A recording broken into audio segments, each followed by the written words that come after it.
Welcome back to Life with Coach. I am your coach, Miss Fambro. I am literally so excited. I am like bouncing out of my seats. Yeah, I know it's kind of childish. I mean, really. We're going to jump all into the signs of a toxic relationship. And stay tuned to the end because I am going to give a little story time about the one time that,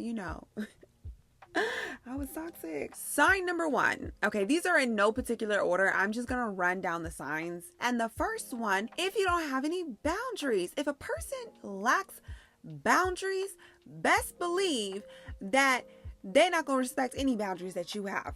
You better believe it. If you see how they allow people, their friends, their family, their coworkers, their job, anybody in their life to just come in and treat them any type of way, if they lack boundaries, trust and believe they will not respect and accept any boundaries that you have. So a person that does not have boundaries could be and potentially is toxic. I think we can all agree to this next one. If you don't have trust, then what do you have? Really, in a relationship, if you cannot trust the person that you are sitting next to, laying next to, being next to, sharing the same air with, then what do you really have? The lack of trust is very toxic. Trust needs to be a foundation in the relationship. If you're going to build a long withstanding relationship, it needs to be built on trust. So this next one, I think that it's very apparent, but we still got to add it to the list. Controlling behavior. People that try to control your actions. You probably shouldn't be wearing that. You probably shouldn't go there. You probably shouldn't do that. You probably just little subtle hints, or they could be very direct with it. Controlling is a form of toxicity. It screams insecurity and the lack of confidence. That is what it's giving. Pay attention when somebody just wants a little bit too much control in your life. This next one kind of cut me a little bit. I used to think that I wasn't spiteful, but being petty, I feel like is spiteful. Where people maliciously go out of their way to cause emotional and physical harm, that is spiteful behavior. It's one thing to unintentionally hurt your partner and you just had no idea because of whatever traumas or triggers that you have. But when you spiteful, it's intentional. I want you to feel this burn. I want you to get your feelings hurt. I want you to feel how I feel. Spiteful. The next sign is for the cutthroat. It is for the ruthless and the shameless, using someone's vulnerability as a weapon. Child, if that ain't the devil, I don't know what is. Let me give you an example. Babe, you know what? When I was a child, this happened to me. It made me feel this type of way, sort of thing. And they're like, oh, I'm so sorry that you had to go through that. And then in your next argument, they so quick with the quickness to bring up that vulnerable moment and use it as a weapon to slice and dice you. Oh my goodness. I had to gasp for air. Did you really just do that? The thorn in my side, did you really just put it in my heart? Toxic. Toxic ain't the word. Okay, all right. I'm so sorry. Maybe I felt a little too emotional about that one. Maybe I got flashbacks on that one. Maybe I was triggered again. I don't know, but that one was toxic. Now, this one is very important, and I need you to understand this in its fullest capacity. The inability to expand your perspective. When you are in a relationship, right, you have two people, two individuals, two people with individual thoughts and ideas. And if you are to become one, if you are to become in unison, if you are to become in harmonious bliss, you need to be able to understand their perspective. And it may require you to stretch a little bit mentally, to stretch your mental capacity just a little bit to try to understand where the person is coming from so that y'all can come to the same page, so that y'all can get on common ground. If you lack the ability to stretch your perspective, it can be considered as toxic. You have a one-track mind, meaning that you cannot accept any new information. So this next one, unwillingness to compromise. You know them people that just stubborn. They don't move no matter the earth shaking, they won't move. The whole world could be falling down beside them and they still wouldn't move. When you're talking about relationships, it is important to understand that it needs to be like a rubber band, okay? It needs to give and pull. It needs to stretch and mold. So when you have this mindset, or you are locked in to say, I'm not gonna budge, I'm unwilling to compromise, that's certified toxic. Now I ain't gonna lie, y'all, this next one, it took me a minute to really fully grasp, but restricting your partner the ability to have self-growth, or not giving them the support that they need to be able to grow and evolve. As the relationship grows, you would want the partner to grow with it, because life is going to change. And so if you restrict your partner and say, no, I need you to stay the same, I need you to be attending to my needs, okay? We cannot be selfish. That is toxic. When I'm talking about this next one, it has two sides to the same coin. Isolation. This one happens very, very slowly, and before you know it, you isolated. Solitary confinement. A partner can isolate you from your friends, your family, and your activities. That's one side of the coin. Then it's a flip side to the coin. Isolation can also mean they not only isolate you from your family, your friends, and every person around you, but then they also isolate you in the relationship. So what that means is, if y'all have a disagreement and let's say they don't even tell you what, they just mad, okay? They coming in the house and they huffing and puffing, slamming doors, and you have no idea what you did, okay? And then they don't talk to you for 2 weeks and not even tell you what you did. Isolation. They leave you stranded in the middle of nowhere, and you might as well be in solitary confinement in a straitjacket, okay? That is toxic. So this next one is all word and no action, or all bark and no bite. Let me break it down for you. In a relationship, you need to be with someone who not only says the things that are pleasing to hear, but they back it up with action. You cannot be with someone who just throws water under the bridge. They are selling you a dream. That is toxic. They talk the talk, but don't walk the walk.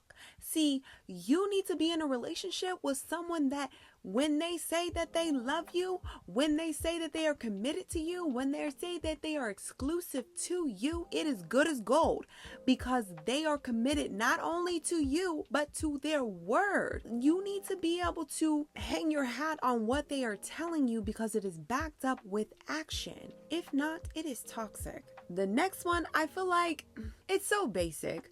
It goes without saying, but I added it to the list. Negative Nancy can't stay here. A person that is always negative and they always have a negative word to say about something. Like, it could be sunny outside, it could be beautiful, it could be the perfect day, and they would still find a negative word to say. They will bring you down, and they are stunting your growth, and the relationship will become stagnant very quick. That is toxic. And the last one that I have on my list is projecting. When people have insecurities, when they have been through traumatic experiences, traumatic relationships, they will project their insecurities on you. They don't want you to see who they are on the inside. They want to deflect. They would feel so exposed if they showed you any sign of vulnerability. And so they project all of their insecurity, all of their issues on you. That is toxic. All right, congratulations. You have made it to the end and you've stayed tuned to my little story time about how I was toxic. And if I was able to come out of my toxic ways, then I know you can come out of your toxic ways too. So I was toxic in my past with former relationships. I was that girl that was checking phones. I was checking phone records. I was using manipulation as a weapon. I was taking over social media accounts. This our social media page, okay? What I want you guys to know before I go into like the little story times, I'm just going to be isolating my behavior, meaning that I'm not going to tell you what that person did beforehand or afterhand, because I think that is the truest way to take accountability for your actions. Before I tell you these toxic stories that I'm about to tell you, do not come in my comments like, dang fam, why you do that? Dang fam, you ain't have to do them like that.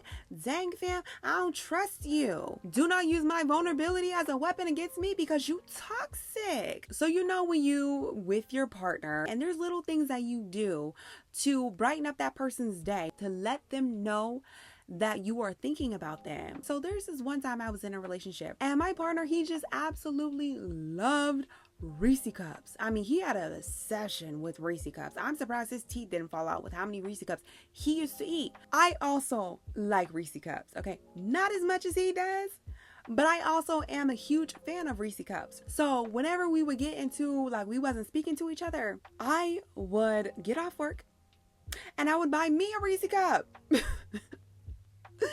And I'll go home and be like, yeah. So I got me a Reese cup. I don't know what you gonna do, but I got me a Reese cup. Now I couldn't get him a Reese cup just because I was mad about whatever I was mad about. Couldn't give him a Reese cup. So the next one that I was toxic in, I used to work third shift at a retailer and I used to work part-time. So there would be times where I would get off at like 3 a.m. and whatever the situation we were going through at that particular time, I used a tactic called manipulation. I had that in my arsenal as a weapon. Yes, I did. And so I wanted to manipulate the situation to my benefit. I actually lied and told my partner that when I got off work, I ran out of gas on the freeway. He was like, "Where was you at?" I ran out of gas and I had to walk in the middle of the night in the dark. You know, it was a man that was driving next to me and he said, "Do you need a ride?" And I said, "No, I got a man." I had to walk a few miles to the gas station. Manipulation at its finest. The theatrics and the dramatics. Okay, I should have got an Oscar for the way that I just bamboozled that man. Final story time of me being toxic. Prior to me becoming a life coach, I worked in finance. So I knew a lot about finance and credit. So I was very financially literate, I would say. And when I got with him, I quickly realized that he was the opposite, okay? He knew very little about financial literacy and credit and things of that nature. Now, before I proceed with the story, let me explain this. A form of manipulation can be withholding certain information to then use it later on as a weapon. Let me continue. So, I was financially literate. He was not. Very quickly on in the relationship, I learned this about him. And I did not explain to him what he was doing and maybe he shouldn't be doing this and maybe he shouldn't be doing that. It was kind of for my benefit. I mean, he did buy me nice things, you know, so it was kind of for my benefit. But that was not the reason why I held the information from him. Let me say that. So, held the information from him and watched him just financially ruin himself. Like, watched him go into financial peril publicly. And I said nothing except when we got into a disagreement or an argument about finances, and I said, "That's why you financially illiterate. You don't know what you're doing with your money." If I wasn't going to say anything, okay, fine. But then I waited until a disagreement to use it as a weapon. And that is manipulation and that is toxic. Okay. So those are my ways. Those are not all of my ways that I was toxic, but those are some of the ways that I was toxic in my past life. Not currently. Like I said, I have grown and matured. I have evolved. Thank the Lord, because I don't know where I would be right now if I was still toxic. Okay. But y'all need to get on me in the comments. I see you right now typing in the comments. Dang, fam, you was toxic. Why you do to him like that? Don't do that. I am so excited to be wrapping up my third podcast episode. And as your homework, I want you to write down, or I want you to think about, what have you learned from your toxic past? Because I know y'all behinds was toxic too. And if you haven't learned anything, shame on you. You need to sit down and really think about it. What can I learn from my toxic past? I'm sure we all have been in a situation where we shouldn't have did what we did. What gems can you take away from that? Why did you treat that person the way you treated them? And do not point the finger at them. Figure out, why did I do that? What can I learn from that? What would prevent me from doing that in the future?